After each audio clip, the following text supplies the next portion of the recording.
So, what's interesting about doing these videos is I've been trying to record a few of them ahead of time. As you've noticed, sometimes I do maybe 2 in just one day. That way, if I get busy with work or stuff, I don't have to feel bad about not uploading, because I'm trying to do this on a daily basis, and so sometimes I'll get like 2 of them ahead of time so that I don't have to worry about it. But what's funny about that is by the time you watch this video, it should be Friday.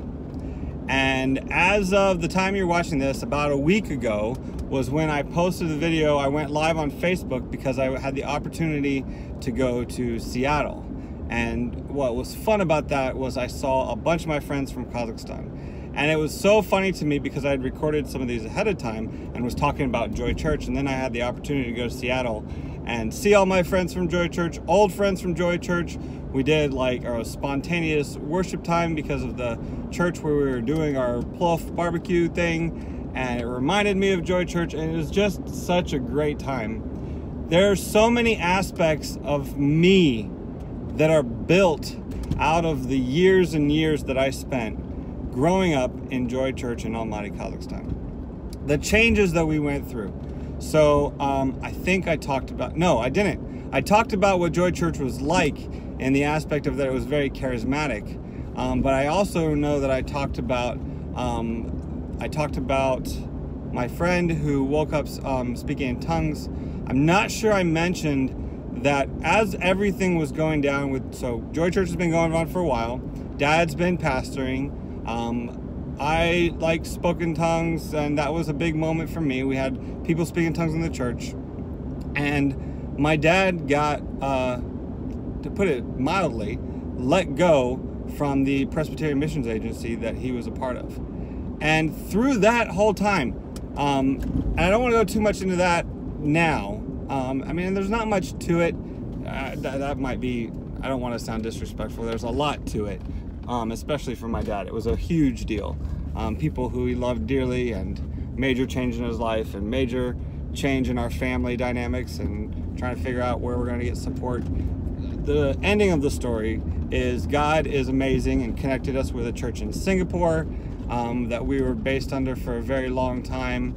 And then God orchestrated to where we were under Foursquare, which was really great. And Joy Church continues to be a part of Foursquare. What aspect of that that's really important for me is growing up and going through that process and experiencing the power of the Holy Spirit, and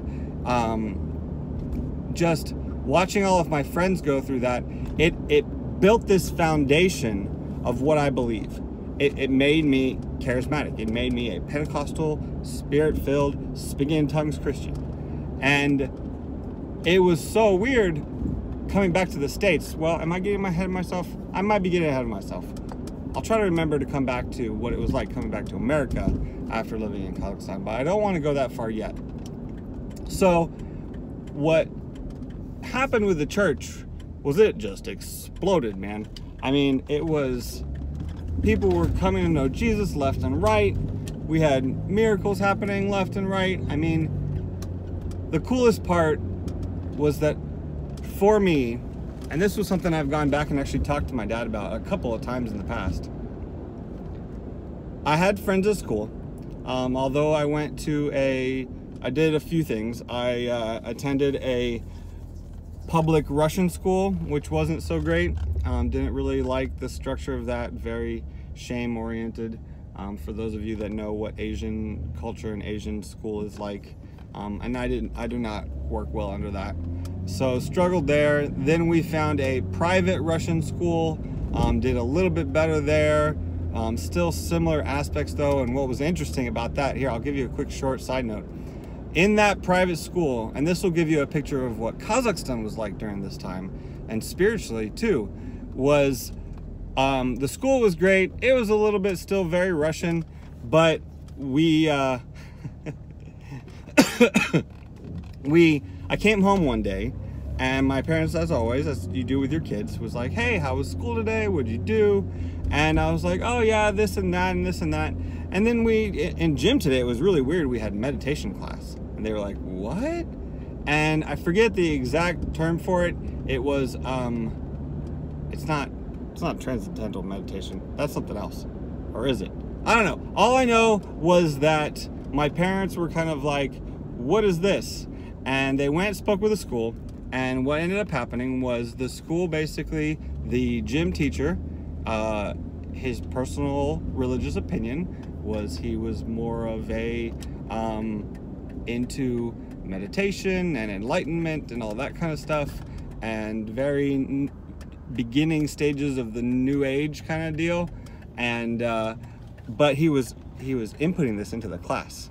And I'll finish up with this story, but basically he had us all, instead of doing PE, he had us all on the floor, like going through meditation stuff. And my parents were like, oh no, oh, we ain't doing this. And so they came in and they were like, we would rather not have our son be a part of this because we have different religious opinions. And they were like, okay.